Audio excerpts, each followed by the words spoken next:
Halo semuanya, perkenalkan nama saya Larasati Artenisia, Asisten Laboratorium Statistika Icopin University. Pada video kali ini yang akan kita bahas adalah materi statistika terapan, bab 5, statistika non-parametrik, uji hipotesis untuk dua sampel yang independen atau independent sample dengan menggunakan software SPSS. Nah, kalau begitu kita langsung aja ke langkah-langkahnya. Oke teman-teman, yang pertama kali kita akan bahas itu adalah uji Fisher exact test untuk N kurang dari sama dengan 15. Nah, di sini udah ada soalnya. PT Sepatu Slebeo adalah perusahaan yang bergerak di bidang produksi sepatu. Pada bulan Desember 2022, PT Sepatu Slebeo akan memproduksi sepatu model terbaru, yaitu sepatu dengan model Korea kekinian. Kemudian dilakukan penelitian mengenai selera konsumen terhadap produk sepatu tersebut dari kalangan anak remaja dan orang dewasa. Diambil sampel sebanyak 14 konsumen, ternyata dari 10 anak remaja, ada 5 diantaranya yang menyukai produk baru tersebut, dan dari 4 orang dewasa, ada 1 diantaranya tidak menyukai produk baru tersebut. Ujilah dengan taraf nyata sebesar 5%. Apakah ada perbedaan selera antara anak remaja dan orang dewasa terhadap produk sepatu model Korea kekinian tersebut? Oke, yang pertama itu kita menentukan pasangan hipotesisnya terlebih dahulu. Ada H0 dan H1. Untuk H0 adalah peluang remaja sama dengan peluang dewasa.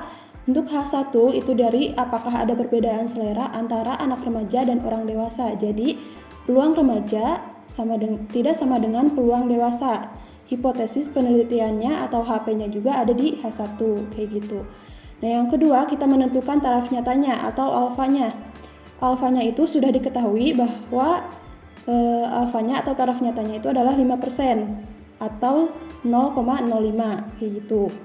Nah, yang ketiga, menentukan kriteria ujinya. Jika nilai asymptotic to side kurang dari 0,05, maka artinya H0 ditolak dan H1 diterima.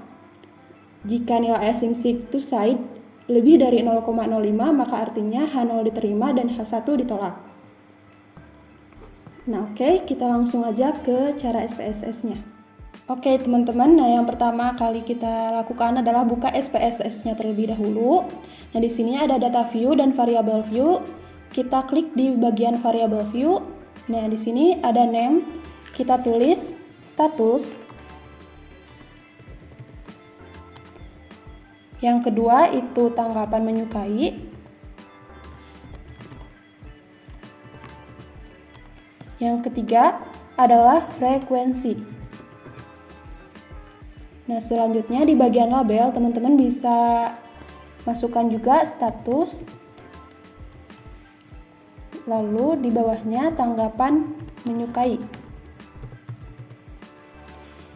Nah, karena di data view ini kita nggak berbentuk tulisan, tapi berbentuknya data atau angka, maka kita harus membuat pemisalan. Itu bisa dilakukan di value. Kita klik nih di sini, di value. Untuk value yang pertama, labelnya adalah remaja. Lalu klik add. Nah, untuk value kedua, labelnya adalah dewasa. Kita add kembali. Nah, hasilnya bakal seperti ini. Kita klik OK. Nah, selanjutnya di tanggapan menyukai juga sama ya. Kita klik di value. Untuk value yang pertama, itu labelnya ya. Klik add. Untuk value kedua, labelnya itu tidak. Klik OK. Nah, selanjutnya di measure, untuk yang status itu nominal, tanggapan menyukai nominal, lalu untuk frekuensi adalah scale. Nah, setelah masukkan data-data tadi di variable view, kita lanjut ke data view. Nah, di sini udah ada status, tanggapan menyukai, dan frekuensinya. Nah, kembali lagi ke soal tadi diketahui bahwa ada 14 konsumen nih. Ternyata dari 10 anak remaja, ada 5 diantaranya yang menyukai produk baru tersebut. Berarti untuk status yang pertama itu ada remaja, tanggapan menyukai berarti 1. Untuk frekuensi yang menyukainya ada 5. Nah, selanjutnya untuk yang remaja, tanggapan tidak menyukainya berarti 2. Frekuensinya berarti tadi sisanya ada 5 orang, kayak gitu. Nah, selanjutnya dari 4 orang dewasa, ada 1 di antaranya tidak menyukai produk baru tersebut. Berarti untuk dewasa statusnya 2. Tanggapan tidak menyukai berarti 2. Dan frekuensinya tadi ada 1. Selanjutnya di bawahnya untuk orang dewasa yang menyukainya berarti 1. Dan frekuensinya itu tadi sisanya ada 3, kayak gitu. Nah, jika dijumlahkan di frekuensi ini, hasilnya akan 14, yaitu sesuai dengan yang diketahui di contoh soal tadi, kayak gitu. Oke, setelah itu kita lakukan pembobotan data dengan menghubungkan status dan tanggapan menyukai dengan frekuensi. Caranya itu kita klik data, lalu ke white case yang paling bawah. Kita klik, lalu muncul kotak dialog white case. Kita klik yang white case by. Nah, masukkan frekuensi ke frekuensi variabel. Kita klik OK. Nah, untuk outputnya itu kita abaikan terlebih dahulu. Lanjut kita menganalisis uji Fisher Exact Test. Caranya itu kita klik Analyze, lalu klik Descriptive Statistic, lalu ke Cross Tab. Nah, muncul kotak dialog cross tab. Untuk yang status kita masukkan ke row. Untuk yang tanggapan menyukai kita masukkan ke kolom. Nah, sebelum klik OK, kita klik dulu statistik. Centang yang chi-square-nya, klik continue, lalu klik OK. Oke, nah sudah muncul outputnya. Kita lihat di sini ada tabel kontingensinya yang status tanggapan menyukai atau cross tabulation. Di sini juga ada chi-square testnya. Nah, kita copy ke Word. Oke, nah teman-teman di sini udah kita copyin ya ke dalam Word. Ada tabel kontingensi untuk tanggapan menyukai. Nah, di sini juga ada status remaja dan dewasa, lalu tanggapan menyukainya dan totalnya ada 14 konsumen. Oke, kita langsung aja ke statistik uji hasil SPSS-nya ya. Di sini ada tabel chi-square test. Nah, setelah itu berdasarkan output di atas, pada bagian Pearson chi-square terlihat nilai asymmetric two side sebesar 0,393. Nah, di sini ya. Maka p-level 0,393 lebih dari alfa 0,05 dan dapat disimpulkan bahwa H0 diterima. Atau bisa juga dilihat pada bagian Fisher Exact Test. Terlihat nilai exact two side yaitu sebesar 0,580 yang ini ya. Maka p-level 0,580 lebih dari alfa 0,05 dan dapat disimpulkan bahwa H0 diterima. Nah, langsung ke kesimpulannya. Asymmetric two side 0,393 lebih dari alfa 0,05, pengujian tidak signifikan, maka H0 diterima dan H1-nya ditolak. Dengan taraf nyata 5%, ternyata tidak ada perbedaan selera antara anak remaja dan orang dewasa terhadap produk sepatu model terbaru, yaitu model Korea kekinian yang diproduksi oleh PT Sepatu Slebeo, maka dugaan tersebut tidak dapat dibenarkan. Oke, nah teman-teman kita lanjut ke soal 2, di mana untuk soal 2 ini kita menggunakan uji Fisher Exact Test untuk N lebih dari sama dengan 15 dan kurang dari sama dengan 40. Oke, untuk soalnya, Manaf adalah seorang mahasiswa tingkat akhir yang ingin meneliti produk baru dari PT Tas Cuco, yaitu tas warna sage green yang belakangan ini banyak disukai di kalangan wanita remaja dan wanita dewasa. Diambil sampel sebanyak 20 orang wanita, terdiri dari 11 anak remaja dan 9 orang dewasa. Ternyata dari 11 anak remaja, 9 orang menyukai tas tersebut, dan dari 9 orang dewasa, 5 diantaranya tidak menyukai tas tersebut. Dengan derajat kepercayaan 95%, ujilah dugaan yang menyatakan wanita remaja lebih menyukai tas baru tersebut daripada wanita dewasa. Nah, oke, kita langsung aja ke cara menjawabnya. Yang pertama, itu ada menentukan pasangan hipotesisnya. Ada H0 dan H1. H0-nya itu P wanita sama dengan peluang wanita dewasa. Lalu untuk H1-nya itu kita bisa lihat nih di sini.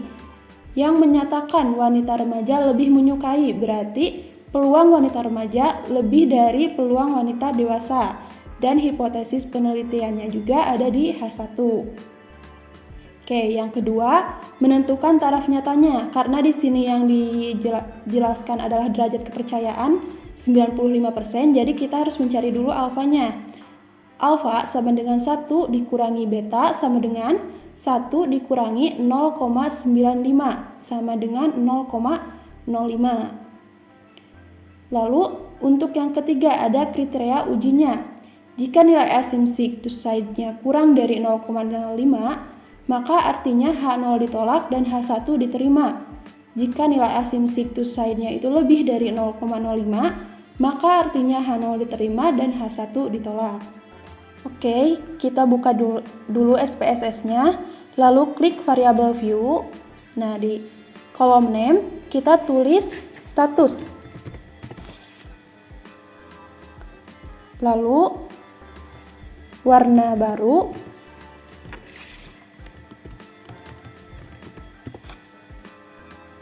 lalu frekuensi. Nah, di label kita juga bisa masukkan untuk yang status itu status.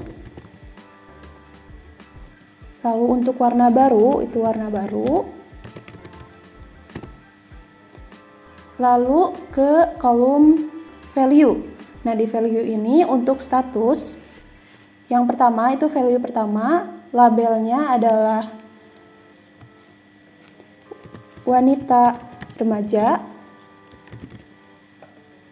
Klik add. Lalu untuk value kedua itu wanita dewasa.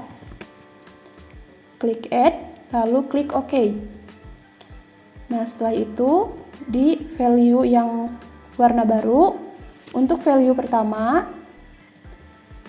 itu labelnya adalah ya. Klik add. Lalu value kedua labelnya itu tidak.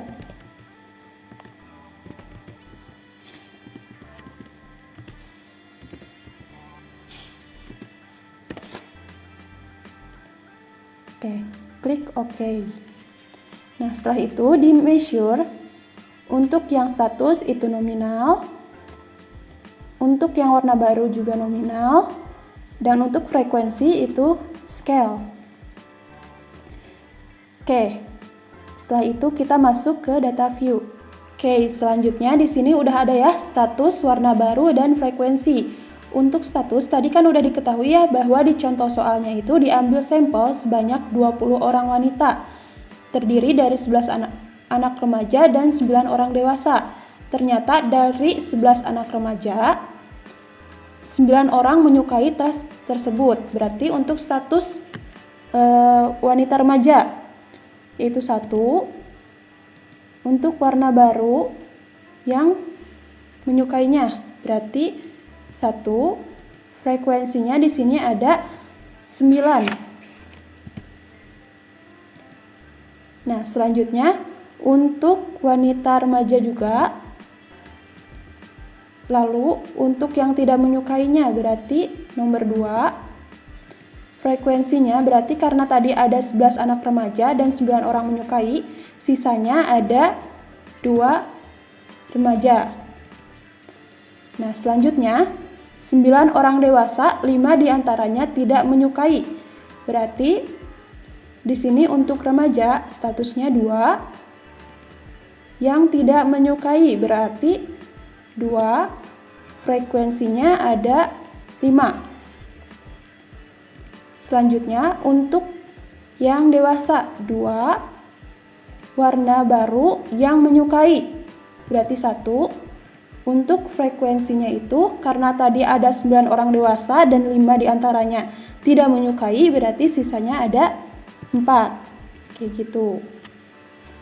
Nah, selanjutnya setelah kita masukkan nih data-datanya, kita lakukan pembobotan weight case dengan menghubungkan status dan warna baru dengan frekuensi. Caranya itu kita klik data, lalu ke weight case. Nah, di sini kita klik yang weight case by. Kita masukkan yang frekuensi ke frekuensi variabel. Klik OK. Nah, setelah itu kita uji Fisher exact test-nya. Caranya itu kita pencet analyze, lalu descriptive statistik, ke cross tab. Nah, masukkan yang status ke row, warna baru ke kolom, dan kita pencet statistik. Kita centang yang chi-square-nya, klik continue, lalu OK. Nah, di sini udah ada outputnya. Untuk output di sini yang akan kita gunakan ada ini ya, untuk status, warna baru, cross tabulation, dan untuk tabel yang chi-square testnya. Oke, nah teman-teman, setelah kita copy ke Word, di sini ada tabel kontingensinya. Untuk tabel kontingensinya itu ada status wanita remaja dan wanita dewasa. Lalu untuk totalnya juga di sini ada 20 sampel, kayak gitu. Nah, langsung aja ke tabel hasil uji SPSS-nya. Ada tabel chi-square test-nya. Nah, untuk ini kita langsung aja ke kesimpulannya. Berdasarkan output di atas, pada bagian Pearson chi-square terlihat nilai asymmetric to side sebesar 0,081, maka p-value 0,081 lebih dari alfa 0,05 dan dapat disimpulkan bahwa H0 diterima. Atau bisa juga dilihat pada bagian Fisher exact test terlihat nilai x-axis one side yaitu sebesar 0,102, maka p-value 0,102 lebih dari alfa 0,05 dan dapat disimpulkan bahwa H0 diterima. Nah, langsung yang terakhir itu ada kesimpulan asymmetric to side 0,081 lebih dari alfa 0,05, pengujian tidak signifikan, maka H0 diterima. Dengan derajat kepercayaan 95%, disimpulkan bahwa tidak ada perbedaan selera antara wanita remaja dan wanita dewasa dalam menyukai warna baru dari PT tas Cuco, yaitu tas warna sage green. Maka dugaan tersebut tidak dapat dibenarkan. Nah, itu tadi langkah-langkah pengerjaan statistika terapan yaitu bab 5, statistika non-parametrik, uji hipotesis untuk 2 sampel yang independen atau independent sample dengan menggunakan SPSS. Semoga bermanfaat. Jangan lupa like, comment, share, and subscribe channel YouTube Laboratorium Statistika Icopin University. Sampai jumpa lagi di video berikutnya. Bye-bye.